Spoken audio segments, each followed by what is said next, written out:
कैसा है आपका दर्द? अक्सर जब हम दर्द में या पेन में या पीड़ा में होते हैं तो लोग यही पूछते हैं, लेकिन जब होम्योपैथी डॉक्टर अगर ऐसा पूछ रहा है तो इसका अर्थ कुछ और भी हो सकता है। नमस्कार दोस्तों, welcome back to DP memorial. हर कोई किसी न किसी दर्द, पीड़ा या परेशानी से ग्रसित है, चाहे वो दैविक हो, चाहे दैहिक हो, चाहे भौतिक हो। इस पीड़ा से छुटकारा पाने के लिए हम हर संभव प्रयास करते हैं, लेकिन अगर बीमारियों से संबंधित कोई दर्द हो तो उसके लिए हम अक्सर इंजेक्शन, कैप्सूल या गोलियों पर भरोसा करते हैं। लेकिन होम्योपैथी में भी अगर सही तरीके से दर्द का आकलन किया जाए तो दर्द का बहुत ही बढ़िया निवारण है, और ये निवारण उन इंजेक्शन से कहीं भी कम नहीं है। दोस्तों, आज मैं आपके साथ साझा करूंगा होम्योपैथी से संबंधित कुछ ऐसी दवाइयां जो दर्द में बेहद कारगर हैं और बहुत ही लंबे समय तक इफेक्टिव है, और ये ना तो आपके किडनी पे बुरा असर डालेगी और ना लीवर पे, और ना कोई दूसरा साइड इफेक्ट आपके बॉडी में करेगी। तो चलिए दोस्तों, आज हम देखते हैं होम्योपैथी और दर्द का क्या रिश्ता है।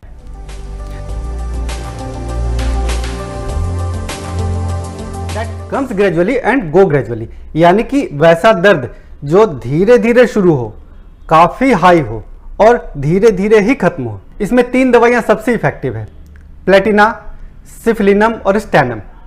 प्लेटिना यूज होता है एरोगेंट लेडीज के लिए जो बहुत ज्यादा एरोगेंट हैं, हर किसी को नीचा समझती हैं। सिफलिनम यूज होता है उस दर्द के लिए जो मोस्टली रात में एग्रावेट होता है, मतलब रात में आता है। स्टैनम का प्रयोग होता है शारीरिक और मानसिक रूप से बेहद कमजोर लोगों के लिए। ये इतने कमजोर होते हैं कि दर्द भी इनके अंदर इंटेंसिटी से नहीं उभरता, बहुत ही धीरे धीरे आता है और धीरे धीरे जाता है। Second special type, pain that comes gradually but go suddenly. वो धीरे धीरे अपेयर होता है लेकिन अचानक से एक स्नैप की तरह खत्म हो जाता है। इसमें 3 बेस्ट मेडिसिन है, अर्जेंटम नाइट्रिकम और मेटालिकम दोनों काम करती है, एसिड सल्फ और पल्सेटिला। अर्जेंटम बेहद नर्वस लोग होते हैं, बहुत ही ज्यादा नर्वस होते हैं, इनको हर छोटी छोटी बात पे नर्वसनेस होती है, एप्रीहेंशन होती है, उसमें अर्जेंटम का प्रयोग होता है। एसिड सल्फ में मोस्टली एसिडिटी बहुत ज़्यादा होती है, और पल्सेटिला वेरिएबल कैरेक्टर के होते हैं। वो फीमेल्स होती है जिनको हर बात पे रोना आता है, लक्राइमस मूड की होती हैं, वो आपसे बात करते करते, सिम्टम देते देते वो रोने लगती है। इसमें पल्सेटिला का प्रयोग बेहद कारगर है। तीसरा पेकुलियर कैरेक्टर है pain that come suddenly and go suddenly, यानी दर्द अचानक शुरू होता है और अचानक ही खत्म हो जाता है।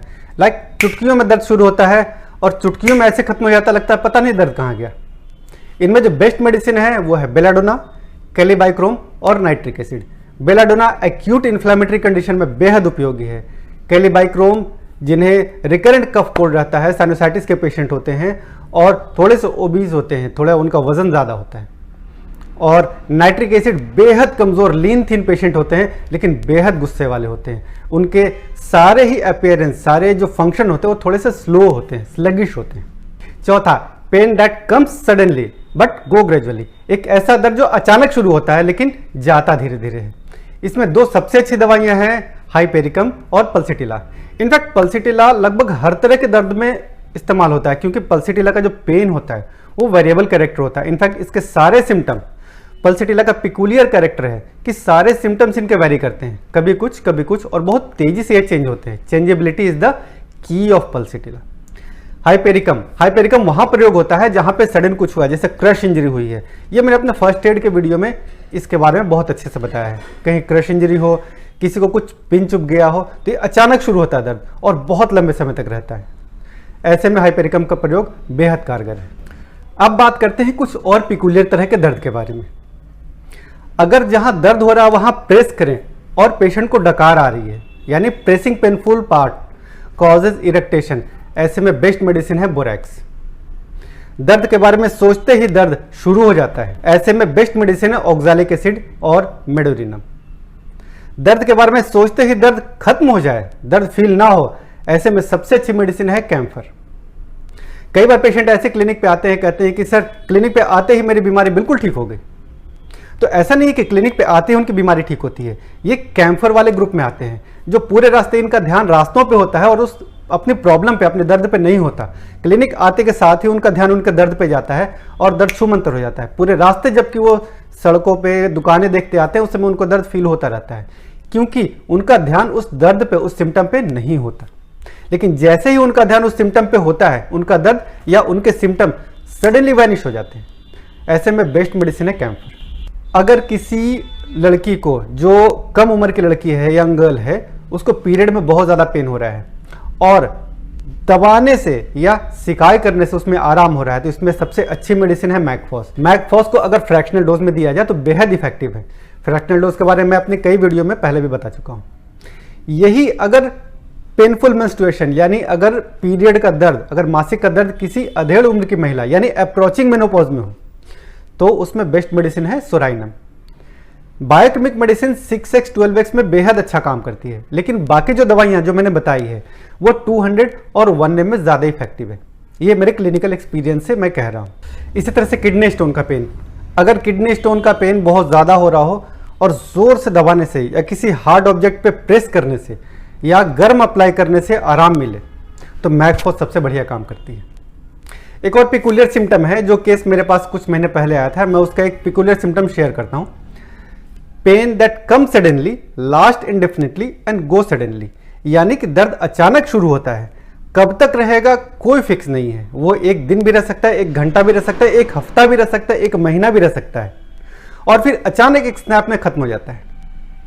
इसमें बेस्ट मेडिसिन है बेलाडोना, और ये कह सकते हैं कि सिंगल मेडिसिन है बेलाडोना। एक केस कुछ महीने पहले मेरे पास आया था पीयूज ऑब्स्ट्रक्शन का।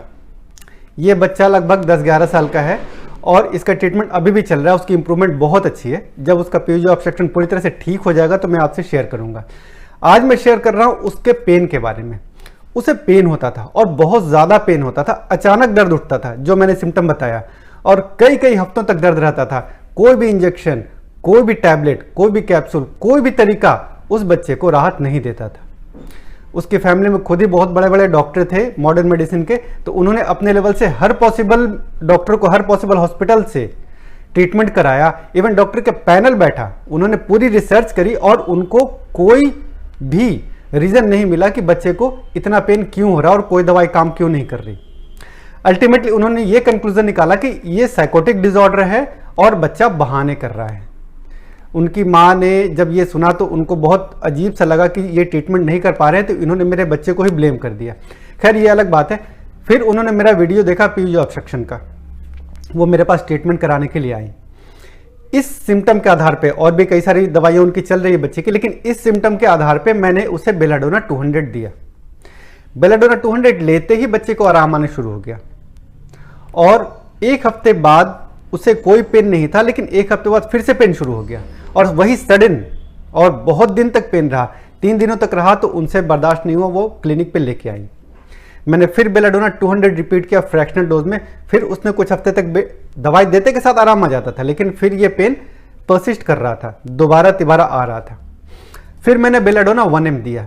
ये बात लगभग 3 महीने पहले की है, और बेलाडोना 1M सिंगल डोज देने के बाद आज तक उस बच्चे को दोबारा ये पेन नहीं हुआ। वो बच्चा आराम से रह रहा है, सारे काम कर रहा है, स्कूल जा रहा है। इवन उस पेन की वजह से बच्चे का स्कूल तक बंद था। स्कूल जा रहा है, अपनी सारी एक्टिविटीज कर रहा है, और आज की डेट में वो बच्चा पेनलेस है।